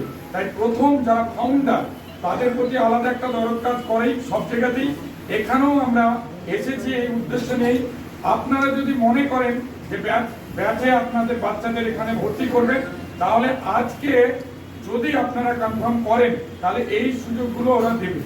যে আজকে যদি আপনারা বলেন যে আমরা অ্যাডমিশন করাবো বাচ্চাদের, তাহলে একটা অ্যাডমিশন ফর্মের ব্যবস্থা আছে তো, তাহলে অ্যাডমিশন ফর্মটা আপনারা যদি আজকে নেন তাহলে আপনাদের বাচ্চার জন্য এই ডিসকাউন্টটা থাকবে, যে অ্যাডমিশন ফিতে হচ্ছে 50%, আর হচ্ছে মান্থলি ফিজও কিছুটা যদি 200 টাকাও ছাড় দেওয়া যায়, মানে 1000 টাকা করা যায়, তাহলে আমরাও হচ্ছে আপনাদের প্রতি কৃতজ্ঞ থাকবো, আর আপনাদের পাশেও আমাদের দাঁড়ানো হবে। এই শুরুটা ভালো হোক, সুন্দর হোক। আপনারা কথা বলুন, আপনারা প্রত্যেকে। আমার ব্যক্তিগত উদ্দেশ্য হচ্ছে শুধুমাত্র এখানে অ্যাবাকাসের ব্যাচ চালু নয়, আমরা এমন একটা জায়গাতে পৌঁছতে চাইছি যাতে আপনারা 6 মাস পরে 1 বছর পরে বলতে পারেন যেখানে গুড প্যারেন্টিং এবং হচ্ছে অ্যাবাকাস, এবং অ্যাবাকাসের পাশাপাশি বাচ্চাদের সার্বিক উন্নয়নের জন্য আমরা আরো কিছু অ্যাক্টিভিটিস রাখি। কিছুদিন পরেই মনে হয় এরা সেই উদ্যোগ নেবে। আমরা হচ্ছে ড্রয়িং কম্পিটিশন, তারপরে আরো অন্যান্য ছোট ছোট কম্পিটিশন গুলো করা হয়, যাতে এই বাচ্চাগুলো এবং বাইরের বাচ্চাদের সঙ্গে যারা তারা আরেকটু অ্যাক্টিভিটিস বাড়ে। তার জন্য আমরা দেখবো যে আপনাদের স্কুলগুলো কখন পরীক্ষা নেই, বাচ্চাদের এখন পরীক্ষা শুরু হচ্ছে, সেইটাও আমরা মাথায় রাখবো, রেখেই আমরা উদ্যোগ নেব। তো আপনাদের ফাইন, আপনার নিজের ফাইন, এই ফাইন অ্যাবাকাসে আমাদের এই বাচ্চাদের যদি নিয়ে আমরা একটা এই সোনারপুরে একটা সোনার সন্তান গড়ার কাজ শুরু করতে পারি, ঠিক আছে, তাহলে খুবই ভালো হয়। তা আপনারা যদি এগ্রি থাকেন যে এখানে ব্যাচ করুন স্যার, তাহলে আমি এই সুযোগ সুবিধাটার কথা ভাবছি, আপনারা সেটা অ্যাডভান্টেজ আজকে নিতে পারেন।